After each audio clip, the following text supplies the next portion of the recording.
चारू। हाँ जी चेतनी। हाँ, थोड़ा सा पीछे का बताओगी ना आज तुम? पीछे का देख लेते हैं शुरू। बस थोड़ा सा, जस्ट फॉर हाँ दो जी पांच हाँ सात लाइन, दैट्स इट, है ना? जी। ओके। हरिवंश पुराण जी का स्वाध्याय हम सभी कर रहे हैं, आचार्य जिनसेन जी द्वारा विरचित। मंगलम भगवान वीरो मंगलम गौतमो गणी मंगलम कुंद कुंदाद्यो जैन धर्मोस्तु मंगलम।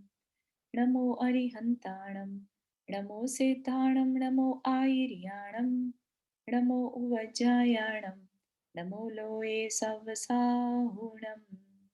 पंच परमेष्ठी भगवान की जय। अगले 45 मिनट के लिए सभी प्रकार के पापों का त्याग करके सभी नौवर्ण मुखर मंत्र पढ़ लें।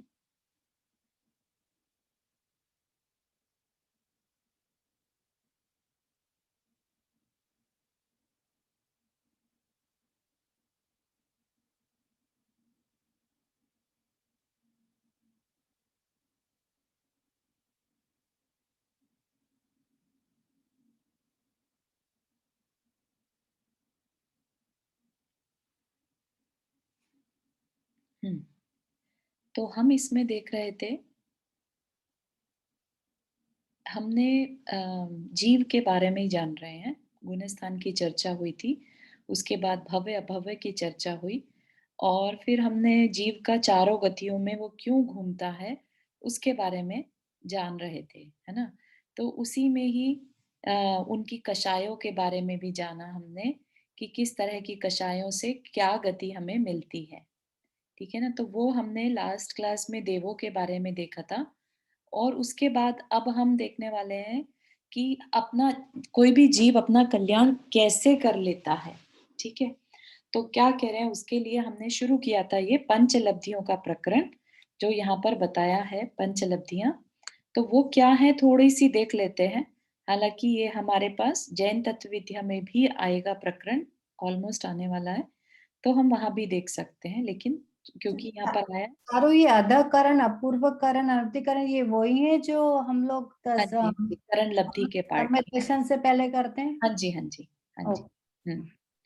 तो यहाँ पर क्या है, क्या कह रहे हैं, जब कोई भव्य जीव में, भव्य जीव ऐसा जिसके अंदर मोक्ष पाने की क्षमता है, ठीक है ना, उसी के अंदर सम्यक दर्शन प्रकट हो सकता है। एंड व्हेन वी से सम्यक दर्शन प्रकट होना, प्रकट कहाँ से प्रकट हो जाएगा? हमारे अंदर, हमारे पास वो शक्ति है। सम्यक दर्शन हमारी आत्मा का गुण है। ठीक है? वो क्योंकि हमने कर्मों के थ्रू उसको कवर कर लिया, उसको विकार बना लिया, राइट? हम अपनी क्रोध, मान माया, लोभ में इतना फंसे हैं कि हमें ये याद नहीं रहता कि अरे हम तो जीव हैं। ठीक है ना? हमारा कोई स्वरूप नहीं है, हम प्योर सोल हैं सिर्फ, है ना? ये शरीर जो दिख रहे हैं हमें, ये हमारे कर्मों की वजह से हैं, और ऐसी बात ये सब हम भूल जाते हैं। वो एक अलग बात है कि जब कोई याद दिलाए या देशना सुने, उपदेश सुने, तो हमें ये बात फिर से उस समय हमारी विशुद्धि सुनते समय फिर से बन जाती है कि हाँ ये तो बिल्कुल सही है, हम ये सब भूल गए थे, है ना? उस समय फिर से हमारे मन या हमारे परिणाम निर्मल हो जाते हैं। लेकिन कोई कोई जीव ऐसा भी हो सकता है जिसने कभी इस ओर ध्यान ही ना दिया हो, कभी भी ध्यान ना दिया हो, राइट? तो ये सम्यक दर्शन उसी के अंदर है। मिथ्यात्व का उल्टा कर दो तो सम्यक दर्शन। ठीक है ना? सम्यक्त्व मिथ्यात्व का ही ऑपोजिट है। और मिथ्यात्व क्या है? एक कर्म प्रकृति है, राइट? हमारे अंदर जो कर्म बैठा है वो हमारे अंदर मिथ्यात्व के परिणाम क्रिएट करता है।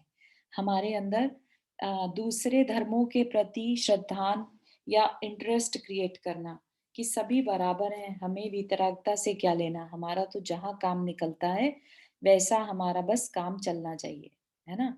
तो ये चीज कहाँ से आ रही है हमारे अंदर?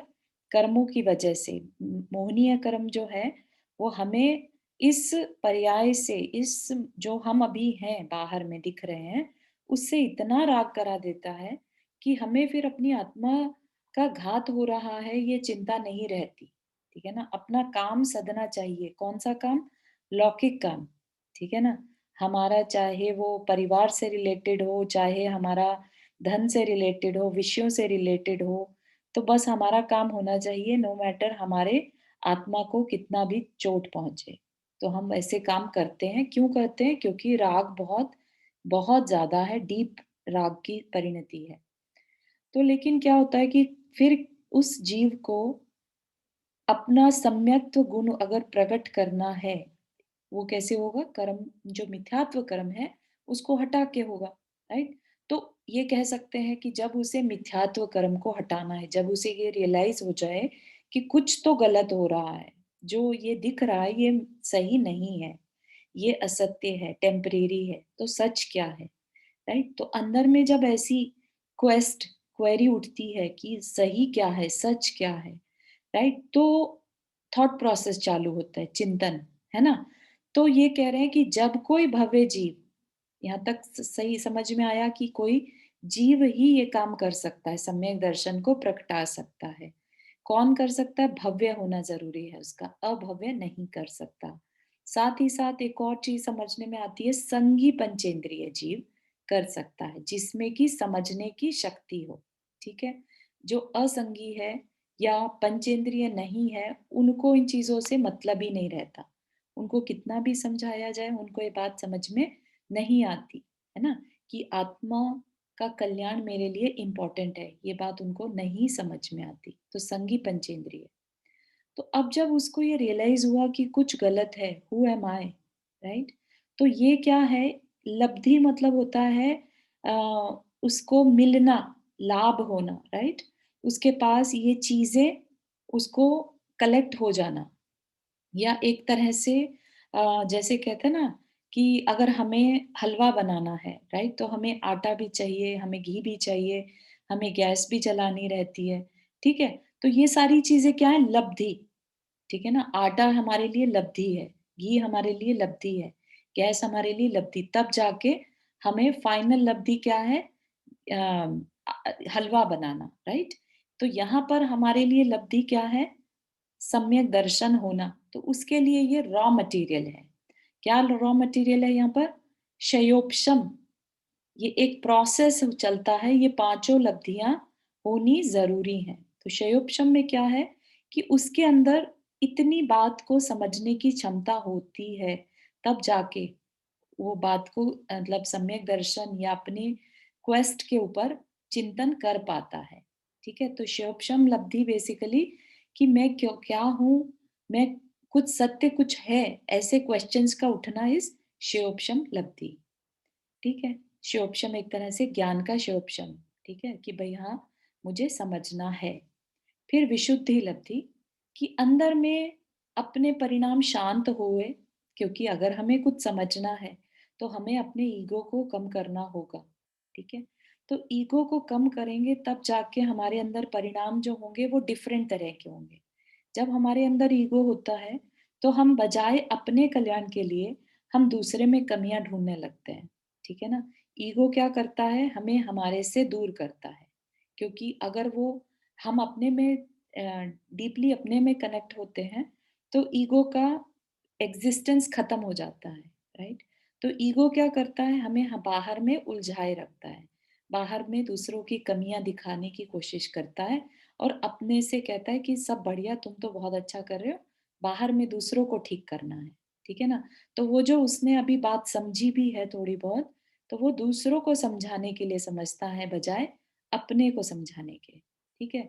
तो लेकिन विशुद्धि लब्धि में क्या होता है कि उसको एटलीस्ट ये समझ में आ जाता है कि नहीं नहीं, मुझे अपने लिए ये करना है, तो मुझे बात जो अभी मैंने क्वेरी उठी है, ये मुझे अपने लिए जाननी है कि मैं कौन हूँ, ठीक है? फिर उसके बाद देशना उससे पहले आ जाएगी।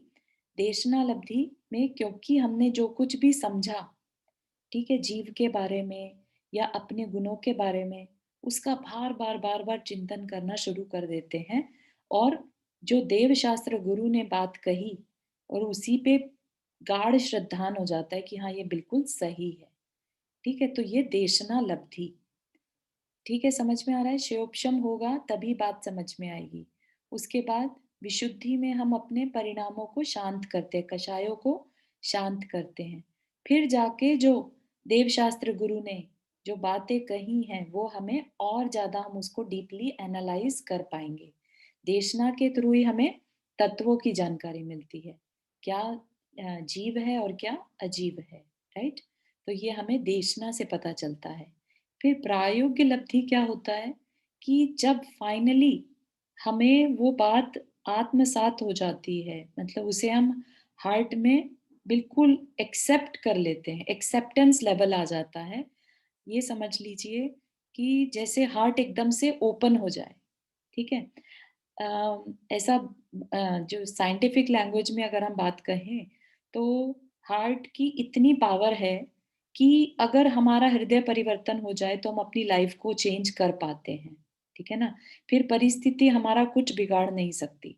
अगर हमने मन में ठान लिया, हार्ट में हमारे इतनी स्ट्रेंथ आ जाती है कि हम हर समस्या को हैंडल करने की क्षमता रख लें, राइट? तो बाहर की परिस्थिति कुछ नहीं कर सकती। What is that mean? That means कि हमने अपने कर्म की जो फलदान शक्ति थी, उसको कम कर लिया, सहने लायक कर लिया। तो प्रायोग्य लब्धि में यही होता है, जब वो इस तरह के विशुद्धि परिणाम करता है, अपने आत्मा के कल्याण की बात सोचता है, अपने हार्ट को ओपन करता है, तो उसके अंदर ही अंदर ये परिणाम होते हैं कि जो कर्म की स्थितियां होती हैं वो चेंज होती है। तो प्रायोग्य लब्धि में कर्म की स्थितियां चेंज हो रही होती हैं, उनकी पावर कम हो रही होती है, ठीक है? ये सब कुछ सिर्फ बैकग्राउंड में हो रहा है, कुछ सामने में नहीं दिखता। और अंतर मुहूर्त में, ठीक है? तो ये चार हो गई। इसके बाद अब करण लब्धि। करण लब्धि इज द वन जो मिथ्यात्व कर्म के ऊपर चोट पहुंचाने का काम करती है। इतनी इतनी तीव्र निर्मलता होती है अंदर में इस करण लब्धि में कि जो मिथ्यात्व कर्म है, जो मिथ्यात्व कर्म के वर्गणाएं हैं, या उसके कह लीजिए निषेक हैं, वो अपने को संभाल नहीं पाते, ठीक है? और उनके टुकड़े हो जाते हैं इस करण लब्धि के बाद। तो करण लब्धि क्या बेसिकली मल्टी फोल्ड में विशुद्धि का बढ़ना। अभी जितनी बढ़ रही थी यहाँ पर क्षयोपशम लब्धि, विशुद्धि लब्धि, उससे कई गुना अधिक विशुद्धि एकदम से करण लब्धि में बढ़ती है, ठीक है? होता ये सब फ्यू सेकंड्स का काम है, लेकिन दैट्स व्हाट इट इज कि अधःकरण, अपूर्वकरण और अनिवृत्तिकरण। तो करण मतलब परिणाम, ठीक है? तो यहाँ पर हमारे परिणाम अंदर ही अंदर और बेटर ऐसे, क्योंकि कर्म का प्रभाव कम हो गया प्रायोग्य लब्धि में, ठीक है ना? तो और अंदर में विशुद्धि बढ़ रही है, तो दोनों का एक साथ बढ़ना करण लब्धि में होता है। और उससे इतनी अंदर से पावर जनरेट होती है उन परिणामों की, कि उससे जो कर्म का द्रव्य है, मिथ्यात्व कर्म का द्रव्य, वो टूट जाता है, तीन भाग में बढ़ जाता है। तो यही बेसिकली रिजल्ट हो जाएगा इन पांच लब्धियों का, जिससे कि जो मोहनीय कर्म है, दर्शन मोहनीय, जिसकी वजह से मिथ्यात्व कर्म उदय में था, अब उसके टुकड़े हो जाते हैं। और उस मिथ्यात्व से कन्वर्ट होकर जो वो द्रव्य है, वो कन्वर्ट होकर या तो मिथ्यात्व, सम्यक मिथ्यात्व, या सम्यक प्रकृति में कन्वर्ट हो जाता है, ठीक है? और जब वो उसको कंटिन्यू करते हैं, राइट, ऐसे परिणामों को कंटिन्यू करते हैं, तो सम्यक दर्शन क्लियर प्रकट हो जाता है। नहीं ध्यान देंगे तो वापस से मिथ्यात्व में चले जाएंगे, क्योंकि ये सब कुछ हो रहा है फ्यू सेकंड्स के लिए। तो आप एग्जाम्पल से ऐसे समझिए, वर्णी जी का एग्जाम्पल है, उन्होंने दिया था। तो जैसे कोई सोता हुआ पर्सन, राइट, और एकदम से उसको नींद से उठा दिया जाए, तो एक सेकंड के लिए गहरी नींद में है वो, और उसने आंख खोली और वापस से बंद कर ली। एक सेकंड के लिए जो उसने आंख खोली, वो क्या हो गया? सम्यक दर्शन, राइट? अब उसके हाथ में है कि वो इस आंख को खुली रखे कि वापस से बंद कर ले, राइट? अगर उसे कंट्रोल नहीं हो रहा है अपनी नींद पर, उसको वही अच्छा लग रहा है, तो वो अपनी आईज बंद कर लेगा, राइट? तो उसको क्या कहेंगे? वो वापस से मिथ्यात्व में चला गया, राइट? और अगर उसने अपनी आंखों को किसी तरह से भी खोले रखने की कोशिश करी, तो वो क्या कहलाएगा? सम्यक दर्शन, ठीक है? अब सम्यक दर्शन के अलग अलग प्रकार हो सकते हैं। अब जैसे हल्की सी आंख खुली और हल्की बंद है, तो क्षयोक्षम सम्यक दर्शन हो गया। और अगर पूरी तरह खोल दी, तो चायिक सम्यक दर्शन, मतलब नींद का कहीं नामो निशान ही नहीं रहा, ठीक है? तो ये जस्ट एक छोटे से एग्जाम्पल से समझाया, 5 लब्धियों के बाद ही ये सिचुएशन आती है, ठीक है? तो इन 5 लब्धियों को प्राप्त करता है, तब वह चारू, हाँ, चारू, जी, जैकी ने जरा एक बार ये दोबारा समझाओगे, नींद वाला जो समझाया तुमने अभी? हाँ। थोड़ा प्रॉपरली समझ नहीं आया, कुछ बताओगे हाँ, दोबारा? हाँ, नींद का मतलब हम ये मान रहे हैं कि सम्यक मिथ्यात्व में कोई पड़ा है, राइट? कभी उसने जागा ही नहीं, ठीक है? हाँ, हाँ। तो आइज़ बंद है, कुछ नज़र नहीं आ रहा, सच क्या है कुछ नहीं दिख रहा क्योंकि आइज़ बंद है, ठीक है? अब उसको किसी ने झकझोरा, किसने झकझोरा? उसके विशुद्ध परिणामों ने झकझोरा, उसके गुरु की उपदेश था कि जाग जाओ, ठीक है? ओके। तो अब उसने आँख तो खोली, 1 सेकंड के लिए आँख खोली, लेकिन अब उससे रुका नहीं जा रहा है क्योंकि आदत क्या है? सोते रहने की, ठीक है? हम्म। तो जो आँख खोली, वो तो हो गया उपशम सम्यक, ठीक है? फॉर द अच्छा। Very small seconds, fraction of seconds या सेकंड्स के लिए हुआ और वापस से हम्म। उसने डिसाइड कर लिया कि नहीं, नहीं मुझसे नहीं जगा जा रहा, मुझे तो सोना है, ठीक है? तो हम्म। वापस मिथ्यात्व में जाना बेसिकली आइज़ को क्लोज़ कर लेना, ओके। ठीक है? तो वो आइज़ खुली थोड़े समय के लिए और वापस से बंद कर ली तो इसका मतलब सम्यक्त्व होने के बाद छूट गया, ओके, ठीक थैंक है? यू। इसी से कनेक्टेड चारू, जैसे कई बार सुबह आँख खुल जाती है, लगता है उठ जाओ कुछ पढ़ लो, जी। पर उठा नहीं जाता, लगता है आँख बंद करके पड़े रहो। हाँ जी। तो वो तो यही ये एग्ज़ाम्पल उससे रिलेटेड नहीं है एक्चुअली। वो तो आपका रियल टाइम एग्ज़ाम्पल है कि आप उस टाइम उठने का नहीं भी कर पा रहे हैं, तो मन में कुछ चिंतन कर सकते हैं, राइट? ज़रूरी हाँ। नहीं आपको बिल्कुल अवेकन ही उठना है, कुछ मन में चिंतन कर सकते हैं। नहीं वो तो करती हूँ, लेकिन मुझे लगता है कि उठना चाहिए, उठ के बैठो, हाँ, नहाओ धो, जी, तो बस वो थोड़ा आलस हो जाता है। जी, चलो, वो ठीक, थैंक यू। ओके। ठीक है, तो इस तरह से जब जीव अंदर ही अंदर अपने अंदर एफर्ट्स लगाता है, तब उसे जो उसका मिथ्यात्व था, अभी वही मिथ्यात्व का द्रव सम्यत्व में कन्वर्ट हो जाता है, ठीक है? तो ऐसा नहीं है कि कहीं से आएगा सम्यक दर्शन, कहीं से आके उसके ऊपर कोई मैजिक कर देगा और सम्यक दर्शन प्रकट हो जाएगा। इट इज़ विदिन अस, हमारे ही अंदर है, हमारे ही पुरुषार्थ की कमी है कि हमने रियलिटी को नहीं समझ रखा है, ठीक है? तो मिथ्यात्व को ही कन्वर्ट करना हमारे पुरुषार्थ का काम है।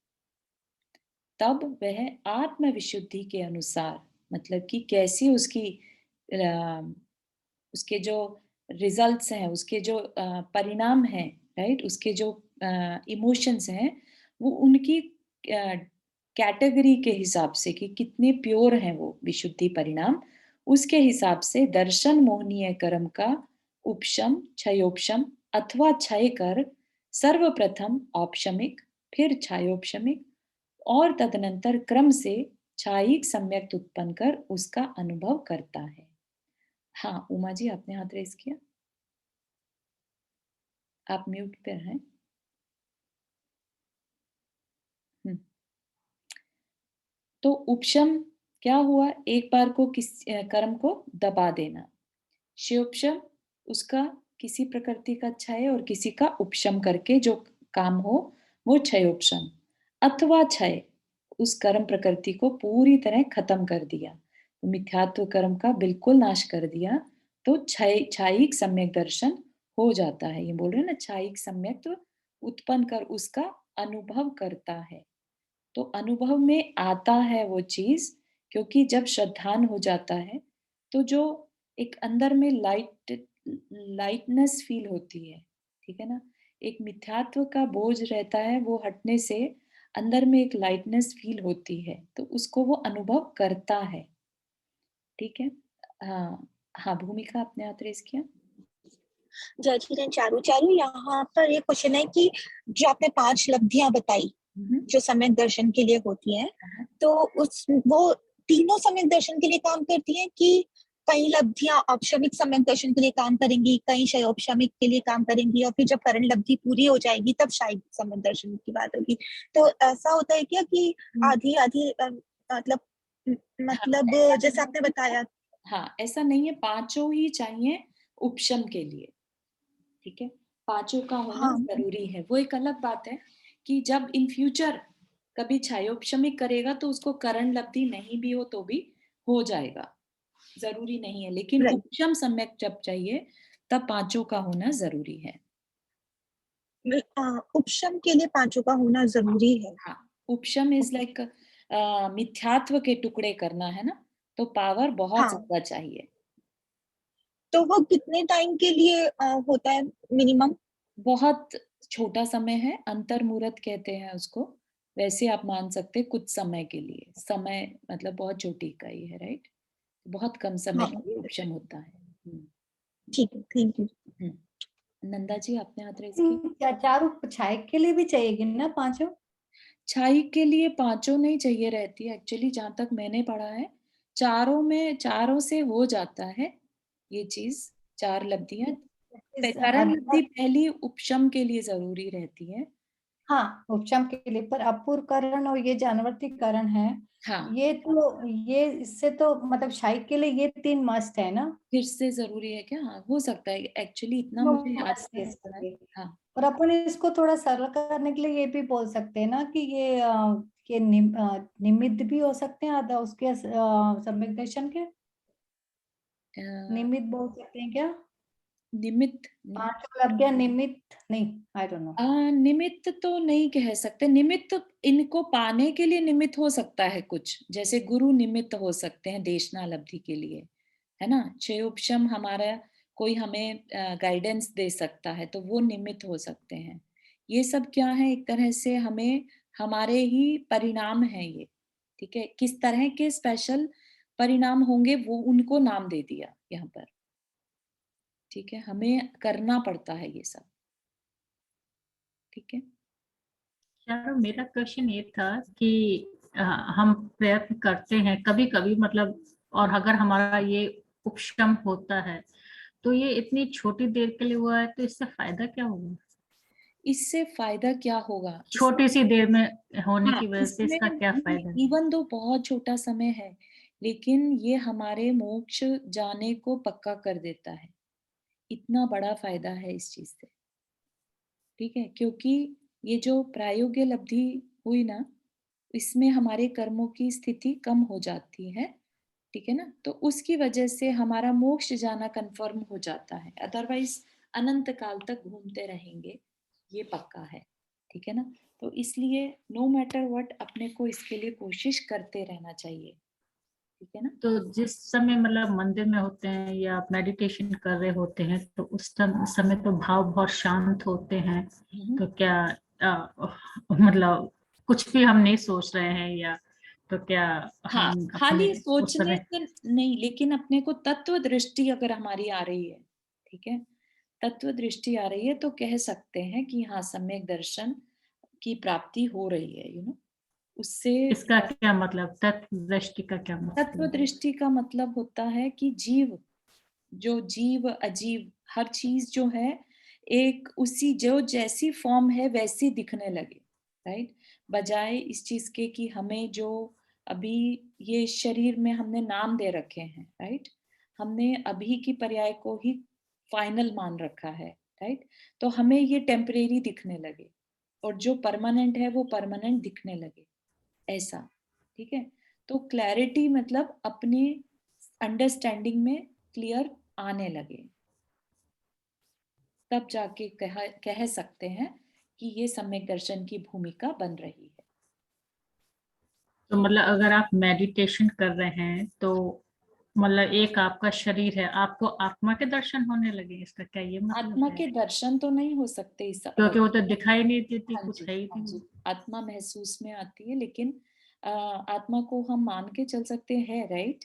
लेकिन हाँ हाँ। वो है तो बाकी सब जो दिख रहा है, जो हम मान रहे हैं वो क्या है, कर्म के परमाणुओं से बना हुआ कुछ है, राइट। तो इस तरह अच्छा। का चिंतन अगर हमारा चलने लगे तो अपने आप कर्म की स्थितियों में परिवर्तन आने लगता है अंदर में। ये परिणाम कब बनते हैं, जब हमारे अंदर विशुद्धि बढ़ रही हो, जब हमारी कषाएं कम हो रही हो। अदरवाइज हमें ये बातें अच्छी नहीं लगेंगी, हमारा मन क्या करेगा कि अरे मेरा आज का दिन कैसा जाना चाहिए, आज मुझे किससे बात करनी है, क्या करना है, इस तरह के हमारे डिस्कशन या परिणाम चलते रहते हैं, ठीक है। बहुत अब अच्छा, थैंक एक यू। इसी का क्वेश्चन है कि जो भक्ति होती है उसमें तो आप किस तरह के परिणाम नहीं चलते हैं कि आप संसार को अलग देख रहे हो, शरीर अलग है, लेकिन फिर अम, भी भक्ति भक्ति हाँ करनी चाहिए। मतलब क्वेश्चन ये है कि भक्ति देखो, भक्ति सम्यक दर्शन में कहाँ फिट होती है? हाँ भक्ति बहुत बड़ा एक कारण है। इनफैक्ट देव दर्शन को सम्यक दर्शन का कारण बताया है, ठीक है ना।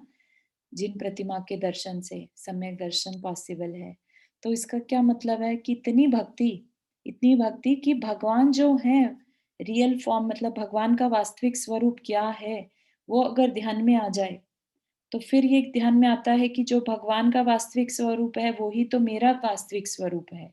और जहां ये बात याद आ गई, ध्यान में आ गई, दैट इज द सम्यक दर्शन की भूमिका, ठीक है ना। तो इसलिए भक्ति बहुत बड़ा कारण है। वो एक अलग बात है कि हम भक्ति में ये ध्यान नहीं रहता, हमारा शब्दों पे ध्यान ज्यादा रहता है, लयों पे ध्यान ज्यादा रहता है, हमें लगता है कि हम बस उसमें खो गए तो बहुत कुछ कर रहे हैं। उससे और अंदर डीपर जाकर हमें भगवान के स्वरूप के बारे में अगर हम जाने, वास्तविक गुणों के बारे में चिंतन करें, तो भक्ति हमारा सम्यक दर्शन का कारण बन सकती है, ठीक है। और जैसे पूजा का आपने नियम लिया है तो कुछ जरूरी नहीं है कि आई थिंक मैं ऐसा सोचती हूँ कि वो ही पूजा करो जो आपने लिखी हुई पढ़ी। आप अपने मन का कुछ भी बोल सक के भी अर्घ चढ़ा बिल्कुल, सकते हैं। बिल्कुल, बिल्कुल। है ना? पूजाएँ जो लिखी जाती हैं वो सिर्फ़ आपकी सहूलियत के लिए हैं। पहले के टाइम में कभी पूजाएँ लिखी नहीं जाती थी, ठीक है ना? आज के हम्म टाइम में लिखी जाती है क्योंकि हमें लगता है अरे हम में इतनी क्वालिटी कहाँ है कि हम गा के उसको कर सकें। लेकिन ऐसी कोई ज़रूरत नहीं है। आपको अगर उनकी जानकारी है, उनके गुणों से परिचित हैं, तो आप खुद भी अपने मन से पूजा कर सकते हैं। हम्म। हुँ, चलिए।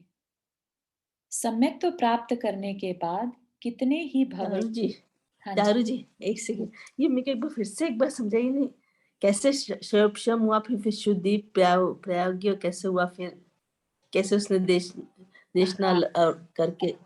इसका अपना और ज्यादा डिटेल जब हम जैन तत्व विद्या का पढ़ेंगे ना, एक एक लब्धि के बारे में, तब हाँ और हाँ। डिटेल में पढ़ लेंगे अपन, है ना।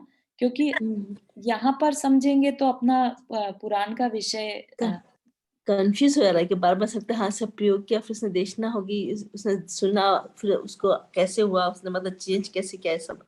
हाँ, वो कुछ चेंज नहीं करता है, ये सब कुछ एक साथ होता है इमीडिएटली, ठीक है। ये अच्छा, सब लिखने में एक हाँ के जैसे बाद हमने एक, अंतर्मुहूर्त में होता है, आपने बताया। हाँ, ये लिखने में एक के बाद एक भले ही हो रहा है, लेकिन जब करा हाँ हाँ, जाता है तो जब हमें समझने की क्षय भी शक्ति हुआ तो और उच्चम भी ऑलरेडी है किया। ही ना। हाँ, हाँ, पर उसको हम उसको दबाया भी और क्षय भी हुआ उसका, हाँ, जब हम फिर उसका उसको सही विशुद्धि हो यूज गई। करते हैं, उस समझी हुई हाँ। शक्ति को, उस देशना को, हम्म, तो ये सारे जो हम्म, शिवोपशम उपशम ये सब अंदर में अपने आप घटित होते हैं, ठीक है। अच्छा। ये हम चूज नहीं कर सकते कि हमें तो उपशम करना है, अरे नहीं नहीं हमें तो शिवोपशम करना है, ऐसा नहीं।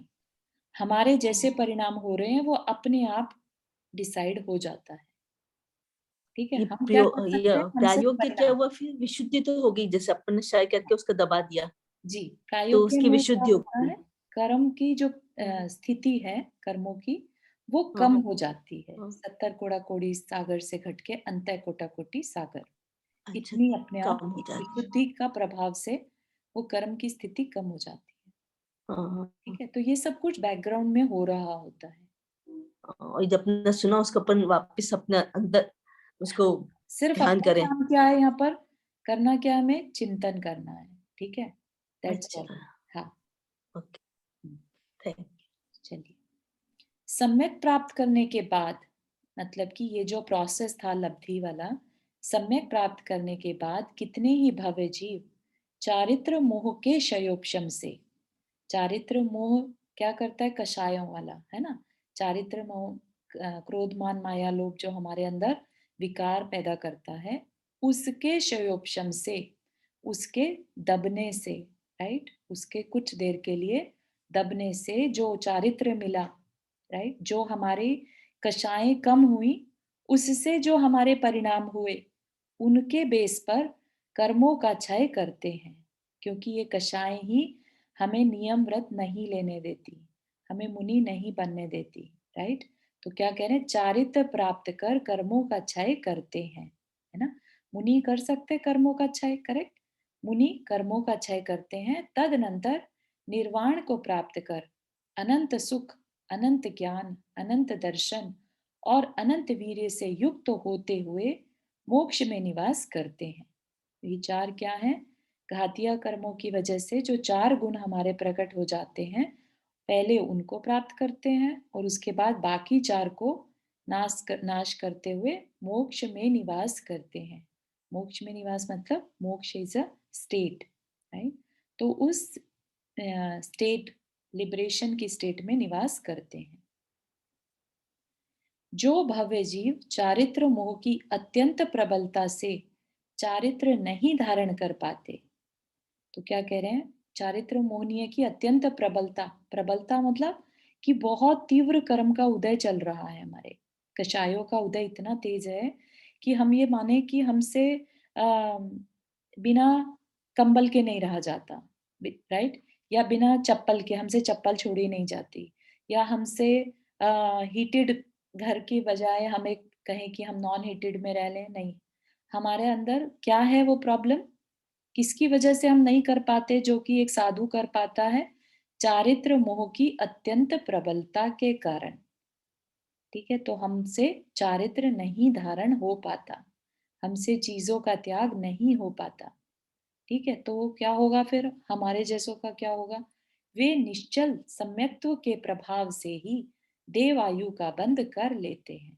सम्यक दर्शन का इतना तो प्रभाव है कि सम्यक दर्शन एक बार हो गया तो नियम से देवायु ही बंधेगी। इसी प्रकार जो मनुष्य संयता संयत अर्थात देश चारित्र के धारक हैं, मतलब कि कुछ थोड़ा बहुत चारित्र उन्होंने धारण कर लिया, तो क्या कहा जाएगा? देश, देश मतलब पार्शल, पार्शल चारित्र के धारक हैं। वे स्वधर्म से लेकर अच्युत स्वर्ग तक के कल्पों में बड़ी बड़ी रिद्धियों के धारक देव होते हैं। तो जो संयम पालन करते हैं सम्यक दर्शन के साथ, वो क्या पाते हैं फ्यूचर में? उनको कहाँ नेक्स्ट लाइफ में वो स्वधर्म, स्वधर्म मतलब कि वैमानिक देव, जो ऊपर के देव है ना, जो हमने बात करी थी भवनत्रिक की, उनको छोड़कर ऊपर के देवों में बड़ी बड़ी रिद्धियों, देवों के पास भी रिद्धियां होती हैं, तो ऐसी बड़ी बड़ी रिद्धियों के धारक देव होते हैं। हाँ भूमिका, आपको क्वेश्चन है? चारू, पार्शियल चारित्र क्या होता है? चारित्र तो पूरा ही होता है।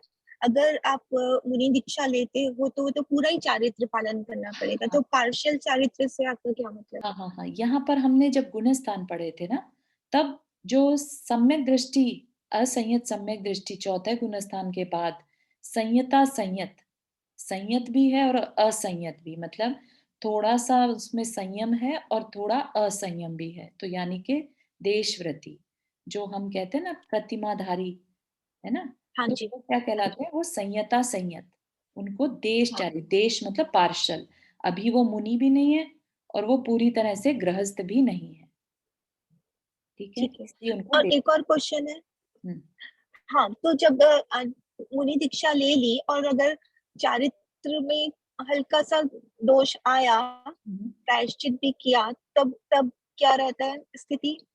हाँ पारे, मतलब या मैं, मेरा कहने का मतलब ये है कि अगर हम गृहस्थावस्था में या संयत अवस्था में रह के पूरी तरीके से पालन करें, हम्म, और एज कंपेयर टू कि मुनि बनकर और उसमें कुछ, संयम लेने के बाद में वो चूक हो जाए, हाँ वो चूक हो जाए, जो कि हमें नहीं पता होता पहले कि हम ये चूक कर देंगे बाद में, हम्म, तो उसका फिर क्या फायदा? इससे अच्छा कि संयत रह के ही हम उसका अच्छे से पालन करें, रादर देन आगे कोई चूक हो जाए तो उससे तो और हम नीचे गिर जाएंगे। हाँ नहीं, इसमें चूक ऐसा नहीं होता कि हम बिल्कुल ही गिर जाते हैं, ठीक है, उसको हम संभाल भी पाते हैं, क्योंकि हम मुनि बने या हम आर्यिका बने तो हम किसी के निर्देश में बन रहे हैं, राइट? तो हमारे पास डेली का हमें प्रायश्चित करना है, प्रतिक्रमण करना है, तो वो हमें ऑप्शन देते हैं उस समय कि हमने कोई गलती करी है अगर, तो हम उसको ठीक कर लें, तो गलती ठीक करी और आगे बढ़ जाओ, ठीक है ना, बजाय इसके कि तुम वो नियम ही मत लो, ठीक है ना, नियम ना लेना तो बहुत ही बड़ा नुकसान है अपना, नियम लेके अगर उसमें थोड़े बहुत दोष लगते हैं उसको प्रायश्चित से ठीक कर सकते हैं तो वो ज्यादा श्रेष्ठ है, बजाय नियम ना लेने के, डर के ठीक मारे है, कि हमसे thank you. छूट ना जाए। हाँ, thank you. ठीक है। जो मनुष्य रुक्मणी आंटी आपने हाथ रेज किया। हाँ हाँ चारू, मेरा थोड़ा सा इससे मिलता जुलता है, लेकिन जैसे अभी बताया कि देवलोक देव आयु का बंध बांध लेते हैं अच्छे कर्मों से, जी तो उसके बाद देव जैसे बन जाते हैं, तो उसमें भी वहां जाके ऊपर जाके भाव बिगड़ गए देवों के या कुछ हो गया, तो हाँ, वो फिर गति बिगड़ सकती है। बिल्कुल बिगड़ती ही है एक्चुअली, क्योंकि देवों के बाद ही तो फिर वापस से मनुष्य या तिर्यंच बनते हैं। तिर्यंच बनने का नहीं तो क्या मतलब होगा, राइट? ओके। इतने भाव बिगड़ जाते हैं, इतना दुख होता है वहां पर देव आयु को छोड़ते हुए, देव गति को छोड़ते हुए, कि वो दुख के मारे अपने भाव बिगाड़ लेते हैं। दुख ओके। बहुत बड़ा कारण है अपने भावों आगे की गति को बिगाड़ने का। अपने को लगता है कि हम खुद दुखी हो रहे हैं, दूसरे का क्या नुकसान कर रहे हैं, राइट? लेकिन दुख मानना बहुत बड़ा अपनी आत्मा का घात करना है। ओके। ठीक है, तो तो मेरे ख्याल नरक गति में तो नहीं जाते ना देव, देव या नरक चले में नहीं जाते? जाते, नहीं नहीं नरक में नहीं जाते, लेकिन त्रियंच। पंच में भी वो एक इंद्रिय जीव बन जाते हैं, वनस्पति का एक बन अच्छा। जाते हैं। तो सोचिए ओके। आप, कहाँ तो देवों के सुख भोग रहे थे और अभी कहाँ वनस्पति बन गए। हाँ है? हाँ चारू, इसी से कनेक्शन से मेरा एक है, जैसे वनस्पति काय हुआ, पेड़ हुए, हम्म। तो पेड़ जैसे ऐसे खड़े हैं, तो इनकी कब इनको मुक्ति मिलेगी? ये तो खड़े हैं पेड़, तो इनको मुक्ति कब मिलेगी? पेड़ की आयु जितनी बांधी है उन्होंने, उतनी आयु पूरी करके उन्होंने जैसे परिणाम रखे और पीछे के उनके जो कर्म उदय में आएंगे आगे चल के, उसके हिसाब से ओके। उनकी भी आयु, नेक्स्ट आयु डिसाइड होगी। है अच्छा, ना? हाँ तो वो पेड़ ऐसे ही, मतलब जैसे खड़े हैं तो ऐसे ही खत्म हो जाएंगे या कुछ भी हाँ होगा? जी, हाँ जी, उनकी आयु पूरी होगी तो वो अपना नेक्स्ट शरीर उस हिसाब से लेंगे।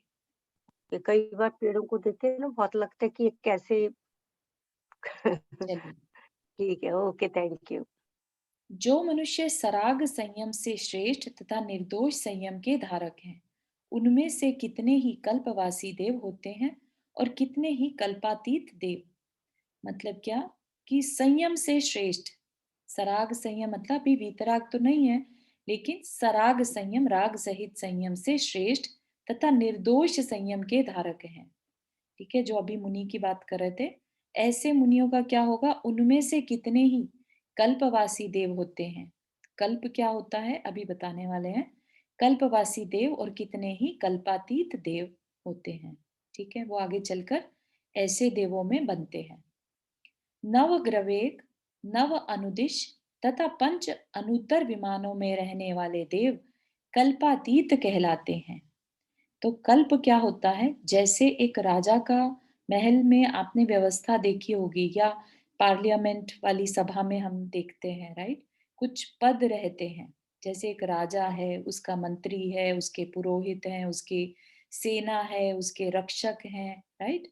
उसके उसकी बातें मानने वाले हैं। तो ये जो व्यवस्था होती है, ये क्या कहलाती है? कल्प। तो जिन स्वर्गों में ये व्यवस्था है, वो कल्पवासी होते हैं, कल्प कहलाते हैं। और जो वहां पर ये व्यवस्था नहीं होती, वो कल्पातीत।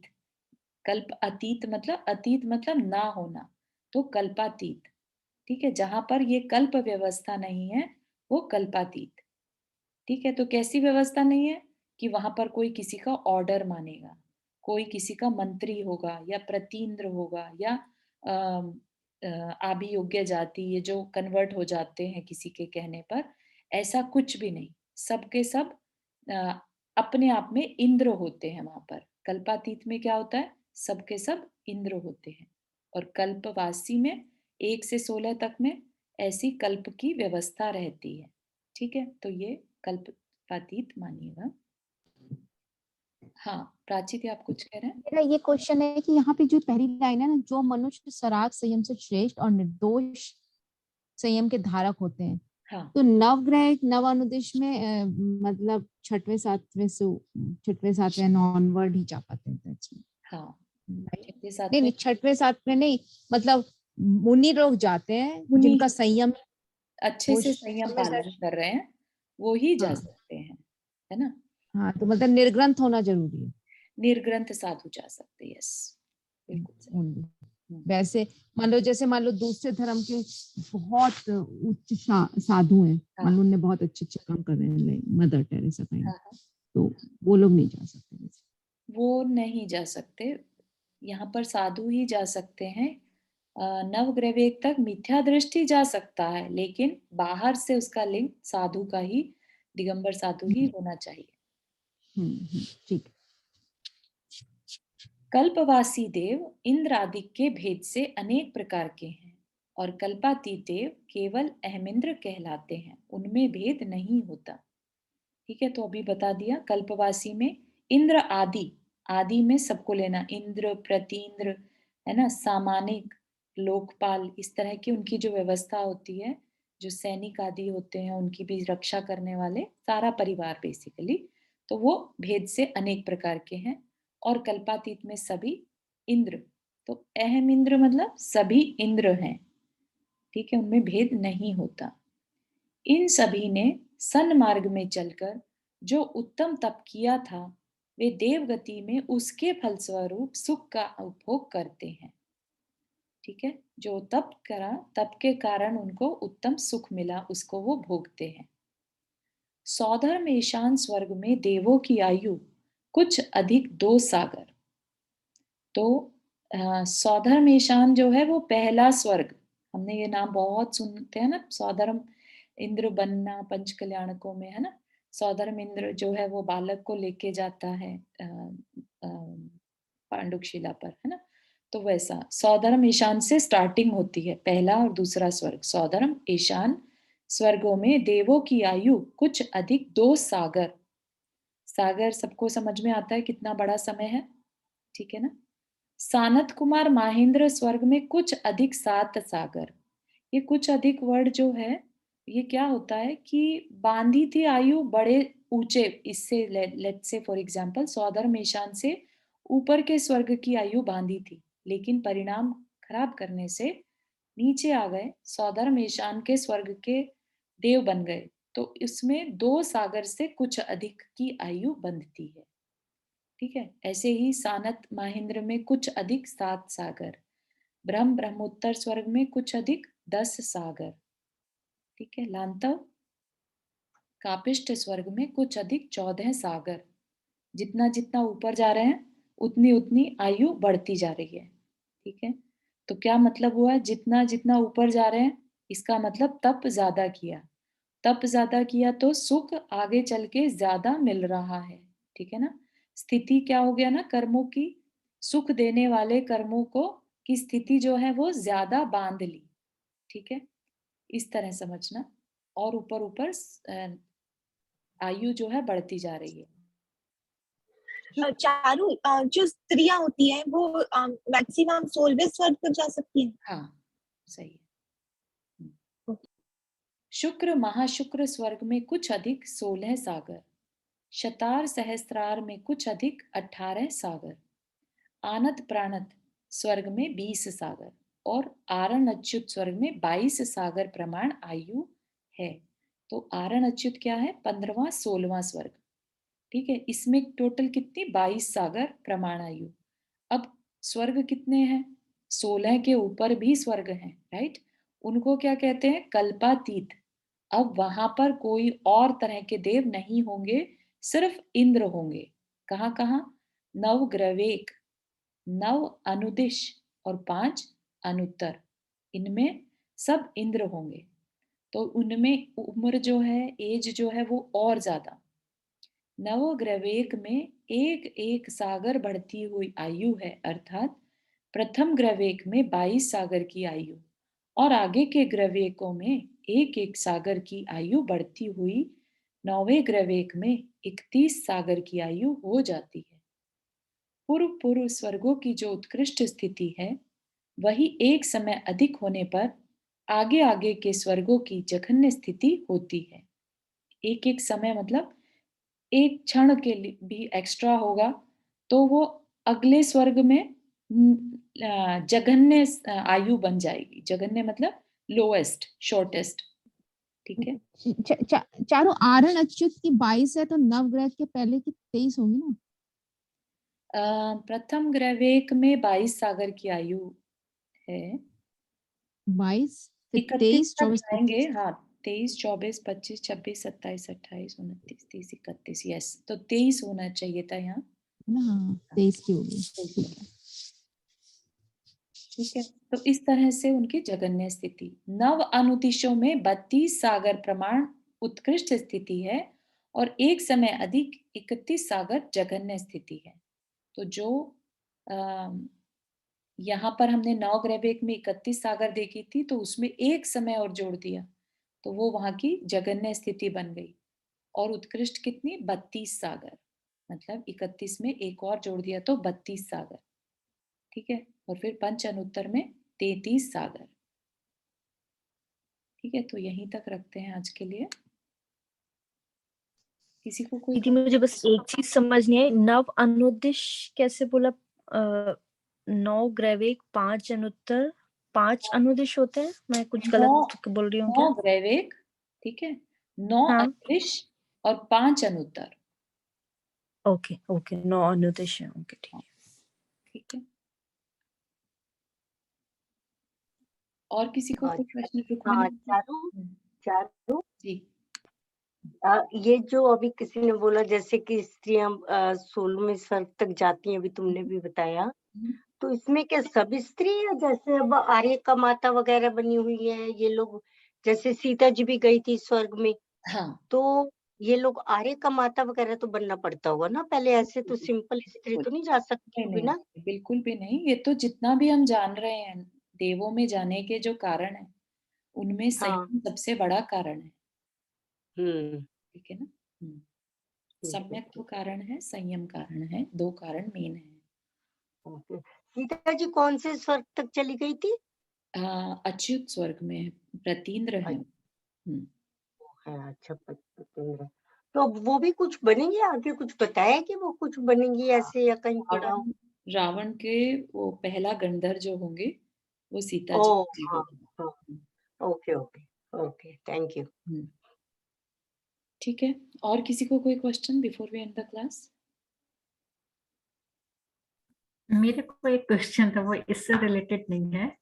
मेरे को ये था, ये निगोद में जब जीव होता है तो वहां पे क्या कोई दुख सुख उसको होता है या नहीं होता, या मतलब इस लाइक का सोते हुए से रहते हैं?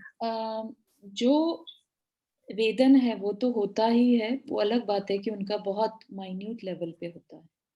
ठीक है। जीव हमेशा चार, उनके भी कर्म प्रकृतियों का उदय तो चल ही रहा है, राइट। मोहनीय कर्म का, सारी कर्म प्रकृतियों का उदय चलता है, राइट। तो इसलिए वेदन तो होता है, लेकिन उनमें इतना शिवोपशम नहीं है कि वो उसको प्रकट कर पाए। ठीक है ना। तो उनमें भी नॉलेज होती है, ज्ञान होता है। ठीक है। तो ऐसे ही सुख दुख का वेदन भी होता है, परिणाम उनमें भी होते हैं। पर जो क्वांटिटी है वो बहुत कम रहती है। मुझे लगता था कि जैसे एक जो